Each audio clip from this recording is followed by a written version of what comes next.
بوڑھیاں دیکھیں گی، مہندی کا رنگ دیکھ کر کہیں گی ارے کتنا خوبصورت رنگ چڑھا ہے، اس کی ساس تو بہت پیار کرے گی اس سے، اس کا شوہر تو بڑا پیار کرے گا اس سے۔ میں کہتا ہوں تیری مہندی کی رنگت کو دیکھ کر ہر کسی نے تعریف کی۔ بسم اللہ الرحمن الرحیم۔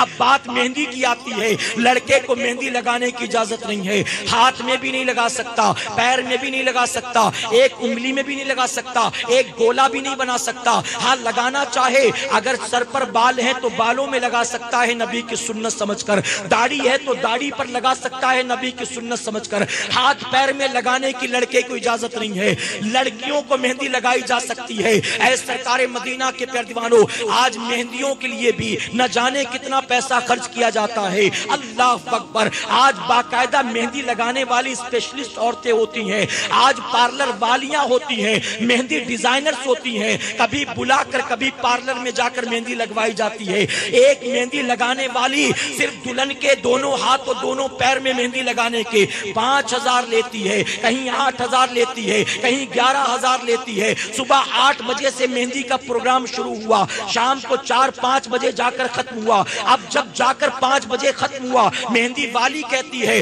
مہندی لگانے میں 6 گھنٹہ لگا ہے، اب تم کو اسے 8 گھنٹہ سنبھالنا ہوگا، دیکھنا پانی نہ لگنے پائے، دیکھنا سوکھ کر گرنے نہ پائے، دیکھنا آپس میں ملنے نہ پائے، جب سوکھے تو یہ کیمیکل لگاتے رہنا، جب سوکھے تو یہ لیکوڈ لگاتے رہنا۔ اب اس لڑکی کو جسے کل دلہن بننا ہے، کل جس کا نکاح ہونا ہے، آج اتنی محتاج کر دیا گیا کہ صبح 8 بجے سے مہندی لگا کر جو بیٹھی تو پیشاب پیخانے کو بھی محتاج ہو گئی، کھانے پینے کو بھی محتاج ہو گئی۔ اب سہیلیاں اسٹرو ڈال کر پلائیں گی، اب اسے چمچ سے کھلائیں گی، اب اٹھا کر ٹوائلٹ اور واش روم میں لے جائیں گی۔ اللہ اکبر۔ اے مسلمانوں، صرف مہندی کے چکر میں فجر کی نماز بھی چھوڑا، ظہر کی نماز بھی چھوڑا، عصر کی نماز بھی چھوڑا، مغرب و عشاء کی نماز بھی چھوڑا۔ دوسرے دن جب وہ ہال میں آئے گی دلہن بن کر، جب اڑوس پڑوس کی عورتیں دیکھیں گی، بڑی بوڑھیاں دیکھیں گی، مہندی کا رنگ دیکھ کر کہیں گی ارے کتنا خوبصورت رنگ چڑھا ہے، اس کی ساس تو بہت پیار کرے گی اس سے، اس کا شوہر تو بڑا پیار کرے گا اس سے۔ میں کہتا ہوں تیری مہندی کی رنگت کو دیکھ کر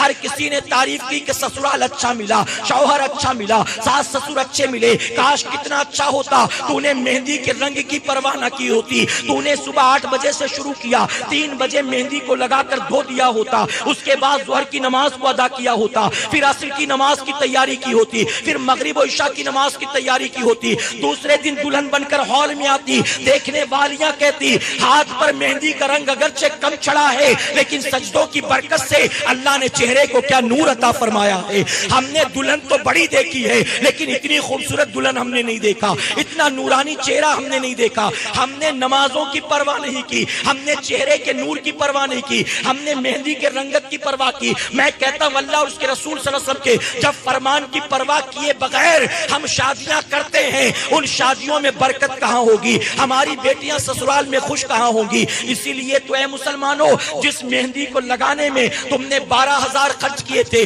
جس مہندی کے چکر میں تم نے 5 نمازیں چھوڑی تھی، وہ لڑکی جب سسرال جاتی ہے 1 ہفتے کے بعد روتی ہوئی آتی ہے، اپنی ماں کو رو رو کر کہتی ہے امی ابھی ہاتھ کی مہندی کا رنگ پھیکا بھی نہیں پڑا، شوہر نے مارنا بھی شروع کر دیا، ابھی ہاتھ کی مہندی کا رنگ پھیکا بھی نہیں پڑا، ساس نے گھر کے سارے کام کروانے شروع کر دیے۔ پھر وہ آتی ہے مولانا صاحب کے پاس، آتی ہے امام صاحب کے پاس، حضرت ہمارے ساتھ دھوکا ہو گیا، غلط جگہ ہم نے بیٹی کی شادی کروا دی۔ میں کہتا ہوں قصور نہ تیری بیٹی کا ہے، نہ قصور اس کے سسرال والوں کا ہے، قصور تو سارا کا سارا تیرا ہے۔ ارے تو نے اپنی بیٹی کی خوشی میں نہ جانے کتنی نافرمانی اور ناجائز و حرام کام کیے، کاش تو نے ان حرام و ناجائز کاموں کی پرواہ نہ کی ہوتی، اپنی بیٹی کو شریعت و سنت کے مطابق دلہن بنا کر اس کے سسرال روانہ کرتی، تیری بیٹی جہاں جاتی اللہ اس کے لیے لوگوں کے دلوں میں محبت پیدا فرماتا، شوہر بھی اس سے محبت کرتا، ساس سسر بھی اس سے عزت کرتی، اس کی عزت کرتے نظر آتے۔ اس کی بربادی کا سامان تو نے کیا اپنے مولا کو ناراض کر کے۔ اے سرکار